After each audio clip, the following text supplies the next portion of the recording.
Northrop Auditorium, the University of Minnesota in Minneapolis, with St. Paul just across the river. And it's spring, and the jazz concerts are a part of the scene at the University of Minnesota, as well as other colleges and campuses around the country. Phil Woods, you've been traveling far and wide, from the land of the midnight sun to Europe and perhaps beyond. And you may have been stranded along the way with Quincy Jones and his group. At any rate, as you look at the jazz scene here in 1977, how do you assess the way the jazz art seems to be thriving? Well, when you do a thing like I've done today, working with the young people, the young players, I mean, I love when I read in Newsweek and all this that jazz is back. Well, jazz never went away, you know. And I also think that that can be a red herring to make us feel secure that a few superstars are making a lot of bread. But I think I'm more optimistic than pessimistic. I think 10 years ago, jazz was kind of in a sorry state in the States. But now with the education programs that we have and the fine teachers and the resurgence of interest, which it definitely is on the part of the young people, I think they're very curious about the post-war period, the bebop period, Mr. Parker and Mr. Gillespie and that whole movement. I think the kids are curious about it, and they're coming right to the music. And it's no longer isolated to the big cities. I think you can be a musician today and not necessarily scuffle in the middle of Times Square because of the media and the information and the jazz education program. And sometimes the energy in the smaller towns is, for me, sometimes more exciting than the jaded so-called sophisticates of the big city, you know. For young players today, I mean, I tell them anyway that you don't have to go to Manhattan. I think eventually, if you're really serious about music, you will automatically end up in the big city. But I think you can learn your craft now through the education programs. The education programs are exciting for you? Well, I like to meet the kids and tell them the truth, you know, because the truth of the music business is not getting on stage and playing with a stage band. I mean, what do you do when you graduate, man? You go on Maynard's band, and then what do you do? Or Woody's band? I mean, that part hasn't changed. And it's very tough, you know. I have an old story that if I was ever involved in a music program like this, before I picked my band, I would get all the cats and I'd put them on the bus with uniforms and big heavy music stands and music books. And I'd drive with the blinds down for about 12 hours, just around in the campus without no scenic delights, mind you. Then we'd set up, we'd tune up, we'd change our uniforms, we'd call out a set, and then put it all away. They don't play nothing. It's got nothing to do with music. Back in the bus, do another 12 hours, and then I'd have a meeting in the assembly hall and say, now who wants to stick with this now? I mean, because that's the truth. I mean, it's an exaggeration, but sometimes you have to use an exaggeration to bring out the truth of it. Phil, I think you left out the laundry, too. Oh, the laundry, my God, when they won't take your laundry and they send it back? I left it in Starbucks. Yeah, that's something else. Well, you've given us a picture here from your point of view of the educational scene. How is it on the professional level? Certainly the ballroom is a somewhat extinct kind of architecture. Where is jazz alive? Well, there's many, many more rooms opening up now, and they're not so much the jazz toilets, as I fondly refer to them. That old syndrome with a cigar-smoking club owner, and he just wants to know about get on the stand on time and get off on time with a lousy sound system. Now you've got some music rooms that I think they're coming out of the pop field, essentially. I mean, they began as probably pop act rooms with fine sound systems and good pianos and food and drink backstage and first-class treatment. And they're getting into jazz, and they're bringing in music. They might have a string quartet one night. They might have a jazz group one night, vocal group, a disco group.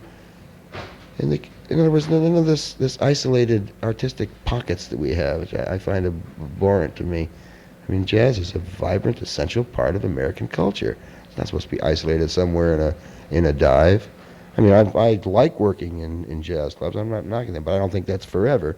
There's some changes being made, and it's coming from the young energy, and I'm all for it. Well, you certainly seem to be a part of it, and I might ask you, not to hold you much longer, but what happens to you with this interaction with these young lions, like the University of Minnesota Jazz Ensemble 1 or 2, or the North Texas group? These kids played today. We only had one rehearsal. I mean, they only had one rehearsal with me this afternoon, and it's not easy music they're playing. I mean, it's the same thing that the cats are out there making a living doing. You know, it's not simple music. It's difficult, demanding, charts, and they did a magnificent job. For me, it just keeps my batteries up. I don't know. I like spending time with young musicians. I think it's an oral history. I think programs like this are very important when they bring in a cat who's been out there and he's been doing it. And if I sit down and talk to the kids, they'll know I know what I'm talking about, man. And they'll, and I kid with them and I tell them the truth and I try to get some laughs. I'm not too bloody serious about it. They get enough of that in school. But I just try to tell them the truth. And I learn from them. I kind of find out what's going on, what they're listening to, because you can't possibly keep up with everything. So I think I've always stayed in touch with, especially the younger saxophone players. Like the boys tonight, I give them my card, and if any of them come to the New York area, I expect that I'll get a call from them. And if I can be of any help, I will. But that's the way I learned. How did you learn, by the way? What was your exposure and what triggered it for you?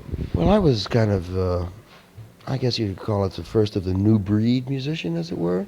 The jazzers before me were mostly self-taught. That's the way you learn the craft. In the jam session? In the jam session, sure. But I paid my dues with the jam session. But when I wanted to continue my education after high school, you couldn't go to college and major in jazz. You couldn't even major in saxophone at Juilliard, which is where I went. I majored in clarinet for 4 years at Juilliard because they didn't have a saxophone program and absolutely no jazz whatsoever. So the kids are pretty fortunate today. But they still got to be on their guard. We're graduating more music majors than we're creating new jobs, and this is something that we've got to do something about. I don't know what the answer is, but I think a little awareness, and I don't. That's a difficult situation. But there are something like 13,000 music majors graduated a year, and I know damn well we don't have 13,000 new gigs in the music business. So either in the educational system or in the educational system, right? Yeah. So I don't know what they do. Well, perhaps we can convince ITT to develop a circuit with their hotel. Well, something like that. Why not?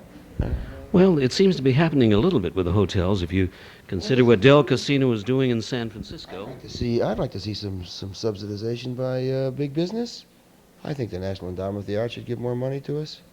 They disseminate something like $90 million, of which 10% is given to a category called folk, ethnic, and jazz. 10%, man, that's not a lot. It's welcome, but I don't think that's a fair shake. I'm not knocking the National Endowment for the Arts. I'm just saying that this information should be put in the hands of the people that care, and maybe we can do something about it. How about a resident jazz orchestra for the National Public Radio and Television System? Why don't we have such a thing? Well, it's shameful. In this country, we don't have one national jazz ensemble. Poor Chuck Israels is trying to get it going in New York and can't get money to do it. This is not the rosy picture of jazz. The fight goes on forever, contrary to what the media may say about how wonderful, George Benson is making $29 million a year. Well, that's great, and I love George, but I'm worried about the young kids that love playing their horns and are scuffling to make a buck. So we got to do something because there's too much talent out there. There's the challenge. I've been sitting in with Phil Woods, and Phil, thanks so much for just laying it on the line. My pleasure. Enjoyed chatting with you. Once again, an opportunity to talk with Phil Woods. He's on tour, and he has been for a great deal of his life. Still on tour. Yes, you've never got off the bus. It's nice to see you again, Leigh. Fine, thank you. It's good to see you.